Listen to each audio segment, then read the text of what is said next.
Hello guys, welcome back to my channel. और आज हम आपके लिए 6 सितंबर 2020 का करंट अफेयर लाए, जो कि आपका SSC, UPSC, PCS, banking, railway सभी एग्जाम के लिए इंपॉर्टेंट होता है। तो रेलवे जो है, तो रेलवे का एनटीपीसी और ग्रुप डी का एग्जाम है वो अब दिसंबर में होने जा रहा है। तो अब आपको जो है आपकी तैयारी को आगे और जल्दी से जल्दी आप पूरी कर लेना है, और उसके लिए आपको जो है आप जो सीरियस हो जाना है। तो इंग्लिश और हिंदी दोनों में पीडीएफ होता है। डेली करंट 20 क्वेश्चन डिस्कस करते हैं। डेली आप एक क्लास देखिए, और आगे जो भी हम आप वीडियो एक दिन में 2 या 3 से करीब हम वीडियो लेकर आएंगे, ताकि आपकी जो रेलवे का एग्जाम है उसके लिए हम जो है पूरी प्रिपरेशन जो जीके और आपका जो भी सब्जेक्ट होंगे, जितना भी हम कोशिश कर सकें वो पूरी कर सकें। ठीक है, तो डेली 8 बजे अब ये क्लास होगी। तो सुबह ये टाइमिंग अब 8 बजे होगी क्लास। तो स्टार्ट करते हैं इस वीडियो को। सबसे पहले जो है, बंगाल की खाड़ी में कौन सा इंदिरा नेवी नौ सेना अभ्यास शुरू हुआ है? तो हाल ही में इंदिरा नेवी जो नेवल एक्सरसाइज है बे ऑफ बंगाल में, अब वो हुआ है आपका 11वां संस्करण इसका। तो आपको याद रखना 11वां संस्करण हुआ है इंदिरा नेवी का। अब इंदिरा नेवी किस किस के बीच में होता है? और ये नौसेना अभ्यास है। नौसेना यानी नेवी का ये जो है अभ्यास है ये। और इंदिरा नेवी जो है आपका वो रूसी नौसेना और भारतीय नौसेना यानी कि इंडियन जो नेवी है और जो रसिया की जो नेवी है उनके बीच होता है। और ये जो कंडक्ट हुआ है अभी 4 से 5 सितंबर को हुआ है, यानी कि 4 से 5 सितंबर के बीच में जो है ये युद्ध अभ्यास हुआ है। ये समुद्री अभ्यास दोनों नौसेनाओं को, मतलब जो भी आपकी रणनीति संबंध होता है, जैसे कि मान लीजिए किसी से युद्ध हो जाता है, तो युद्ध हो जाता है तो उसमें जो कभी अगर रसिया ने इंडिया का साथ दिया, तो ये रणनीति संबंध हो किस टाइप से हम युद्ध करेंगे दोनों मिलकर, तो उस टाइप से ये है कि उसको ये इस टाइप के लिए कंडक्ट किए जाते हैं जो भी अभ्यास होते हैं। ठीक है, तो एक दूसरे की रणनीति को जान पाए, इसलिए युद्धाभ्यास होते हैं। तो ये युद्धाभ्यास जो है वो कोविड-19 महामारी के लगे प्रतिबंधों के बीच बिना संपर्क स्थापित किए समुद्र में आयोजित किया गया है। ठीक है, तो ये आपको याद रखना है। तो ये इस टाइप से अलग जो आपका इंडिया की नेवी अलग कर रही थी और रसिया की नेवी जो है वो अलग कर रही थी। तो इसके बाद रसिया के बारे में आपसे पूछा जा सकता है। तो इसकी जो करेंसी वो रूबेल है, कैपिटल इसकी मॉस्को है, मॉस्को इसकी कैपिटल है, प्रेसिडेंट जो है इसके व्लादिमीर पुतिन है। तो आपको याद रखना है इंदिरा नेवी 11वां संस्करण था और रसिया और भारत के बीच होता है इंदिरा नेवी। देखिए कुछ और एक्सरसाइज जैसे कि आपकी जो हैंड इन हैंड है वो इंडिया और चाइना के बीच में है। संप्रीति है जो बांग्लादेश और इंडिया के बीच में होती है। आपका युद्ध अभ्यास जो आपका अमेरिका युद्ध अभ्यास है, और टाइगर जो है वो अमेरिका और इंडिया के बीच में। तो जो भी आपको इंपॉर्टेंट एक्सरसाइज है 2020 की, उसके लिए हम वीडियो लेकर आएंगे जल्दी, तो आप उस वीडियो को जरूर देखें। इसके बाद जो किस भारतीय ने 48वें world open online chess tournament 2020 का खिताब जीत लिया है? तो 48th world open online chess tournament जो जीता है वो आपका जीता है पी इयान ने। तो पी इयान ने जो है हाल ही में ये जो है world open online chess tournament 2020 title जीत लिया है। इसके जो एनुअल चेस टूर्नामेंट में जो 9 में से 7.5 अंक इनको हासिल किए, और इन्होंने अपना ये जो खिताब है अपने नाम कर लिया है। 16 देशों में से कुल यहाँ पर 120 खिलाड़ी जिन्होंने हिस्सा लिया था, जिसमें से 30 से अधिक ग्रैंड मास्टर भी शामिल थे। तो उनमें जो है हमारे जो आपके पी इयान है, पी इयान ने जो है ये जो है आपका World open online chess Tournament 2000 जो कि 48 संस्करण था वो यहाँ पर जीत लिया है। पियान जो है वो पियान ने जॉर्जिया के ग्रैंड मास्टर बार्डर जोबावा को हराकर ये खिताब अपने नाम किया। तो किसको हराया? बार्डर जोबावा, जो कि आपके जॉर्जिया के थे। तो पियान ने अब क्या जीत लिया? 48th world open online chess tournament 2020। Third question, किसके जीवन पर आधारित पुस्तक लेटेस्ट ड्रीम को दिसंबर में लॉन्च किया जाएगा? तो लेटेस्ट ड्रीम जो बुक है वो आपकी है, वो आपकी पोप फ्रांसिस की है। किसकी? पोप फ्रांसिस की ये बुक है, ये आप देख सकते हैं पोप फ्रांसिस है।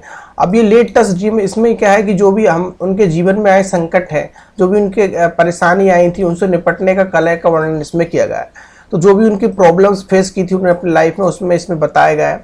इस पुस्तक को जो है ऑस्टिन इब्रेज ने कोविड-19 महामारी के बीच लिखा है। ठीक है, आपको याद रखना है। और इब्रेज एक रोमन कैथोलिक, जो आपके इब्रेज जो है वो एक कैथोलिक पत्रकार, शिक्षक एवं लेखक भी हैं। इस पुस्तक को अंग्रेजी और स्पेनिश भाषा में साइमन स्कोस पब्लिशर के द्वारा प्रकाशित किया जाएगा। ठीक है, तो ये किसके जीवन पर आधारित है? ये पोपे फ्रांसिस के जीवन पर आधारित है। उनके प्रॉब्लम्स के बारे में, उन्होंने किस तरीके से प्रॉब्लम को फेस किया था उसमें बताया गया। और लिखा किसने? लिखने का भी आपको याद रखना है। तो ये लिखा है आपका ऑस्टिन इब्रेज ने। तो दोनों नाम आपको याद रखना है। ठीक है, ये आपसे पूछा जाएगा। और जो इसकी स्पेनिश और अंग्रेजी दोनों भाषा में, पब्लिकेशन कौन है इसका, किसने प्रकाशित की? वो साइमन और स्कस्टर ने। नेक्स्ट जो है, साउथ इंडियन बैंक का नया एमडी सीईओ किसे नियुक्त किया गया है? तो साउथ इंडियन बैंक का जो एमडी न्यूज जो नए जो अब एमडी एंड सीईओ बन गए हैं, जिसको हम प्रबंधक निर्देशक मुख्य कार्यकारी कहते हैं, वो आपके बन गए मुरली रामकृष्णन। ठीक है, तो Murali Ramakrishnan MD and CEO of South Indian Bank, और 1 अक्टूबर 2020 से अपना पदभार संभालेंगे। ठीक है, 1 अक्टूबर से ये ज्वाइन हो जाएंगे इसमें साउथ इंडियन बैंक के। और इससे पहले ये वर्तमान में क्या थे, तो आईसीआईसी बैंक के ये रणनीति परियोजना समूह के वरिष्ठ महाप्रबंधक थे। आपको याद रखना है, इससे पहले आईसीआईसी बैंक के लिए काम करते थे। साउथ इंडियन बैंक का मुख्यालय आपसे पूछ सकता है, इंपोर्टेंट है, तो केरल आपको याद रखना है। ठीक है, नेक्स्ट जो है वो किस देश के पूर्व क्रिकेटर डेविड केपेल का हाल ही में निधन हो गया है। तो डेविड केपेल जो थे वो आपके इंग्लैंड देश के थे। तो इंग्लैंड में क्या थे, ये पूर्व क्रिकेटर थे। आपको याद रखना है, 3 क्वेश्चन यहाँ से बनेंगे। डेविड केपेल किस खेल संबंधित थे, क्रिकेट संबंधित थे। कहाँ से थे, इंग्लैंड से थे। तो 15 टेस्ट मैच में ये इंपॉर्टेंट नहीं होता है, आपको ये याद नहीं करना। अगर कोई दूसरे देश का संन्यास लेता है, दूसरे देश की कोई डेथ होती है, तो उस पर आप उनका फील्ड का नाम याद रखें और उनके देश का नाम याद रखें। ठीक है, तो आगे चलते हैं। नेक्स्ट जो है क्रोएशिया गणराज्य में भारत के नए राजदूत कौन बने हैं। तो रिपब्लिक ऑफ क्रोएशिया के जो न्यू एम्बेसडर हैं वो आपके यहाँ पर पूछे गए हैं, तो वो है आपके राजकुमार श्रीवास्तव। तो राजकुमार श्रीवास्तव या राज श्रीवास्तव भी, इनको आप कोई भी ऑप्शन मिले आपको लगा कर आना है। तो क्रोएशिया गणराज्य के अगले जो राजदूत हैं, आप इनको एम्बेसडर बोल सकते हैं, वो अब कौन बन गए, राजकुमार श्रीवास्तव या राज श्रीवास्तव बन गए। ये क्या थे, 1987 में आईएएस अधिकारी थे। वर्तमान में टोक्यो स्थित भारतीय दूतावास में अब ये उप प्रमुख के रूप में कार्यरत है। अभी क्या है, टोक्यो में थे, अब कहां पर आ गए हैं, अब ये आ गए हैं आपके क्रोएशिया में। क्रोएशिया के बारे में आपसे क्वेश्चन बन सकता है। तो वर्तमान में राष्ट्रपति कौन है, जोरान मिलोनोविक है। क्रोएशिया देश की राजधानी का नाम आपका जाग्रेब है। अब आपको मुझे आपके कमेंट बॉक्स में कमेंट करके बताना है कि क्रोएशिया देश की करेंसी क्या है, मुद्रा क्या है।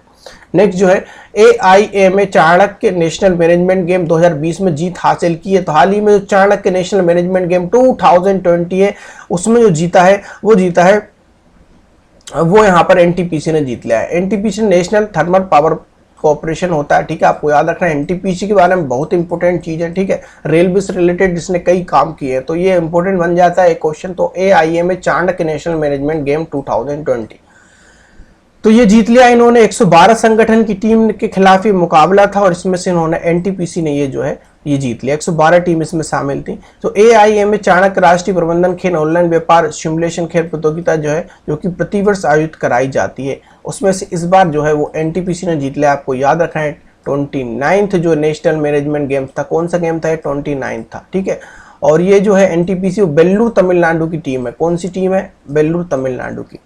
नेक्स्ट जो है वो है पंजाब एंड सिंध बैंक ने नए MD और CEO किसे बनाए गए। तो पंजाब और सिंध बैंक के नए MD और CEO जो बन गए वो आपके बन गए हैं एस कृष्णन।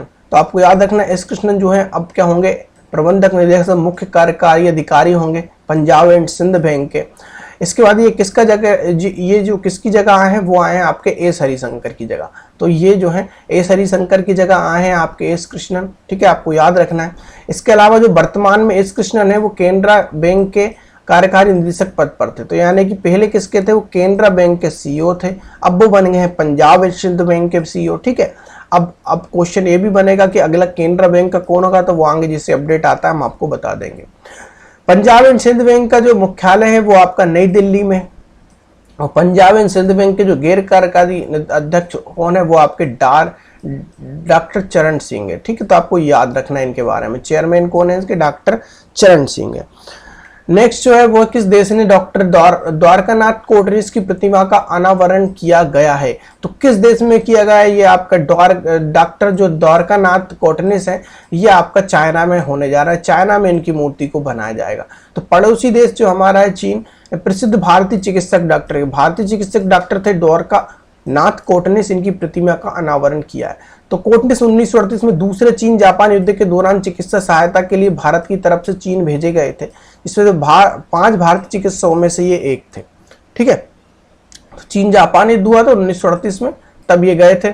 तो चीनी नेता जो थे माओ त्से तुंग ने चीनी क्रांति के लिए कठिन दिनों में उनकी द्वारा दी गई चिकित्सा या फिर यानी उनकी मदद की थी हमने चाइना वालों की, 5 डॉक्टर बेच के। तो उनकी प्रतिमा का अनावरण करने जा रहा है यहाँ पर ये चाइना। तो चाइना क्या बनेगा, इनकी मूर्ति को बनाएगा, किनकी, द्वारकानाथ कोटरेस, आपको याद रखना है। नेक्स्ट जो है which country will host the Shanghai cooperation SCO summit of the head council of head of government 2020। तो कौन सा जो है वो जो आपका संघीय सहयोग संगठन है जो शिखर सम्मेलन होने वाला है 2020 का, उसकी मेजबानी करेगा।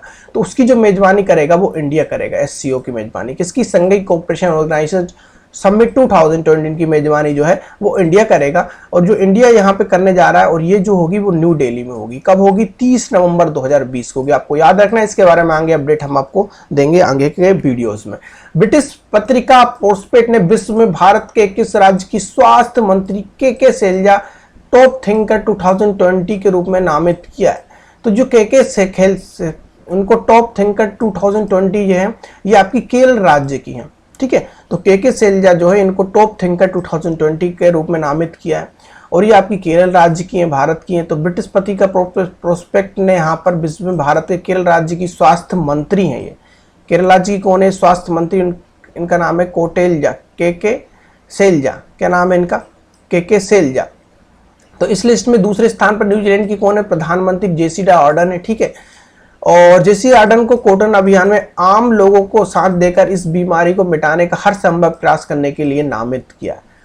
तो जो भी आपकी जो इस अभियान से जो भी आपकी जैसे कोरोना वायरस चल रहा है या किसी और बीमारी के लिए इन्होंने जो है लोगों की मदद की है, उस वजह से जो है इनका टॉप थिंकर 2020। तो इनकी बुद्धिमत्ता से ये चीज़ हुई। तो ये टॉप थिंकर 2020 में जो है हमारी भारत की जो है केरल राज्य की स्वास्थ्य मंत्री जिनका नाम है के सैलजा यहाँ पर शामिल हुई हैं। नेक्स्ट जो है केरल राज्य की है। कहाँ की है? केरल राज्य की।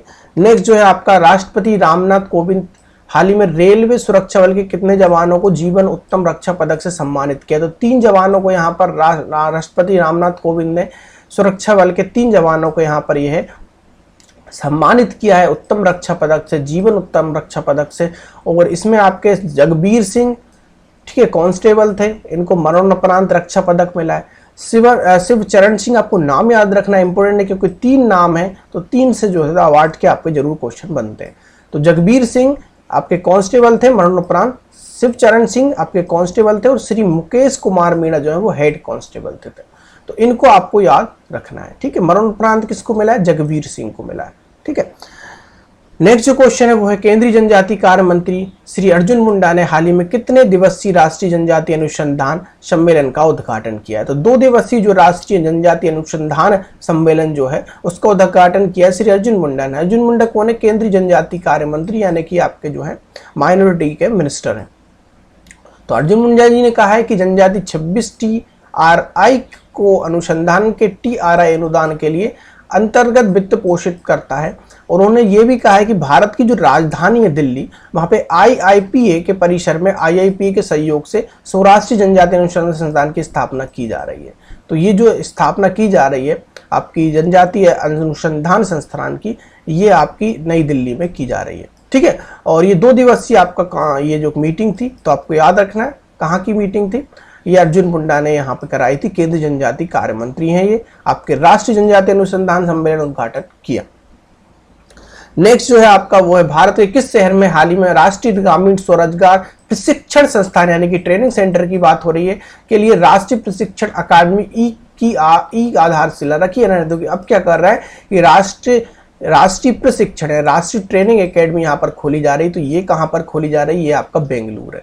तो बेंगलुरु कहाँ पर है? कर्नाटक में। तो कर्नाटक के बेंगलुरु में जो है राष्ट्रीय ग्रामीण स्वरोजगार प्रशिक्षण संस्थानों के लिए एक जो है आपका क्या खोलेगा? राष्ट्रीय प्रशिक्षण अकादमी, नेशनल यहाँ पर ट्रेनिंग एकेडमी जो है ओपन होने जा रही है।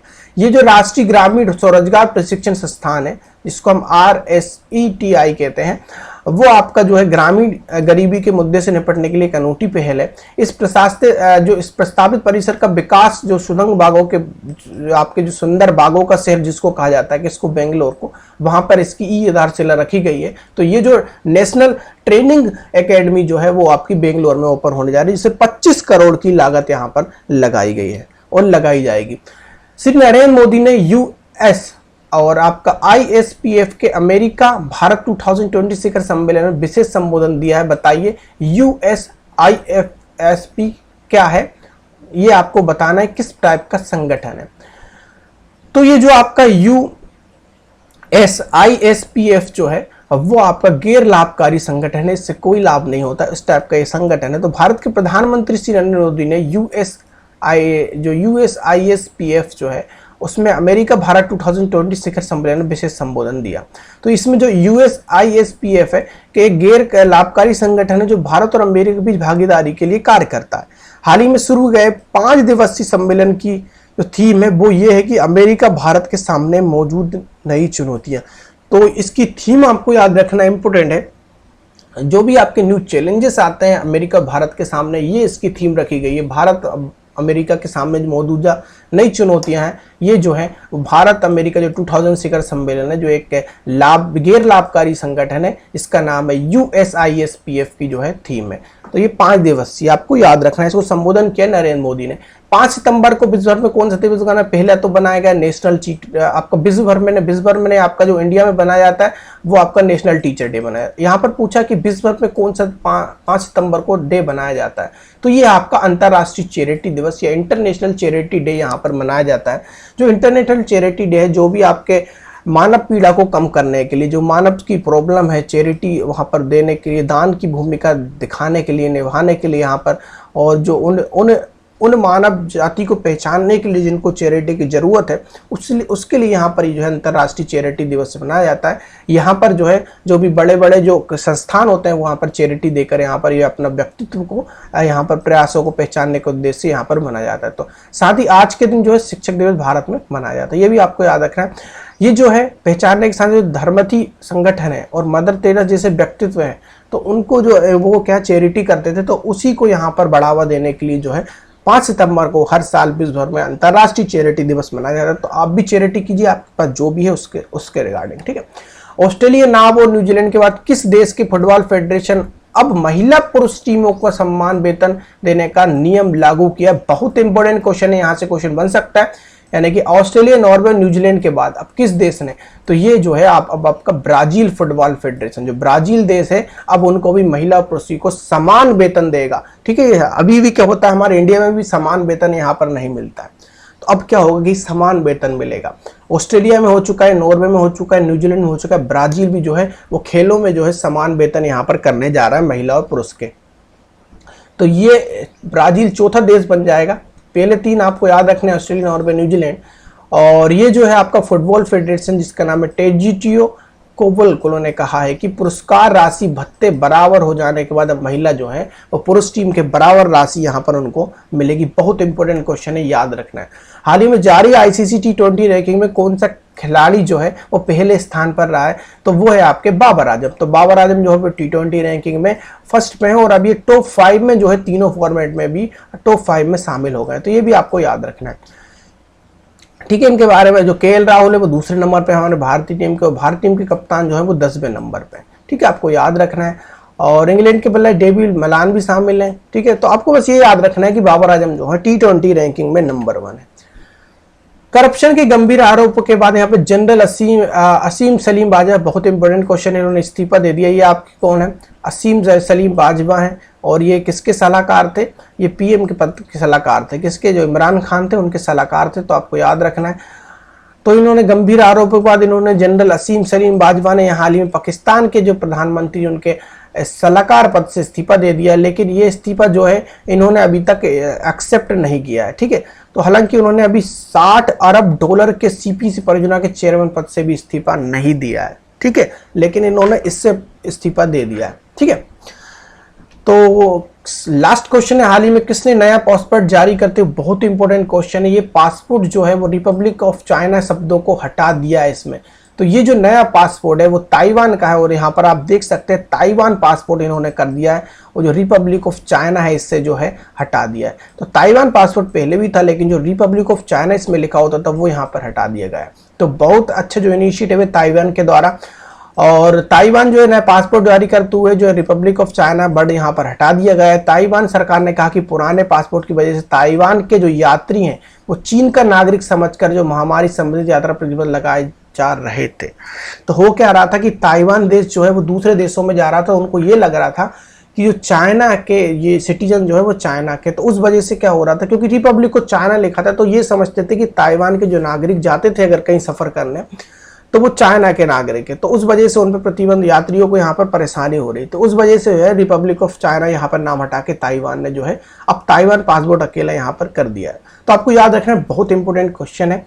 तो रिपब्लिक ऑफ चाइना शब्द को हटाया ताइवान ने। तो ये जो वीडियो है आपका यहीं खत्म होता है। अब हम आपके लिए कुछ रेलवे स्पेशल यहाँ पर कोर्सेज स्टार्ट करने वाले हैं, जो रेलवे का एग्जाम आने वाला है। तो अगले 3 महीनों में हम यहाँ पर 2 से 3 वीडियो आपके लिए डेली लेकर आएंगे, और आपकी ये जो करंट अफेयर क्लास होगी उसमें भी जो है हम कुछ नया करने वाले हैं। तो आप जरूर ज्वाइन हो जाए। इसके बाद आपने अगर हमारा टेलीग्राम ग्रुप नहीं ज्वाइन किया था वो भी ज्वाइन कर ले, क्योंकि अब जो अब प्रिपरेशन है उसको हम तेजी से और यहाँ पर जल्द से जल्द पूरा करेंगे, और जो रिविजन पार्ट है आपका वो भी यहाँ पर कंप्लीट करेंगे। तो SBI एजुकेशन 36 नाम से आप डायरेक्ट सर्च भी कर सकते हैं, और या फिर आप एस और कैपिटल B और एजुकेशन लिख के भी आप सर्च करके यहाँ पर इसको जो है ज्वाइन कर सकते हैं। तो PDF वहाँ पर मिल जाएगी, और जो है अब प्रिपरेशन जो है हम अब जो सीरियस तरीके से यहाँ पर करेंगे। तो थैंक यू। जय हिंद, जय भारत।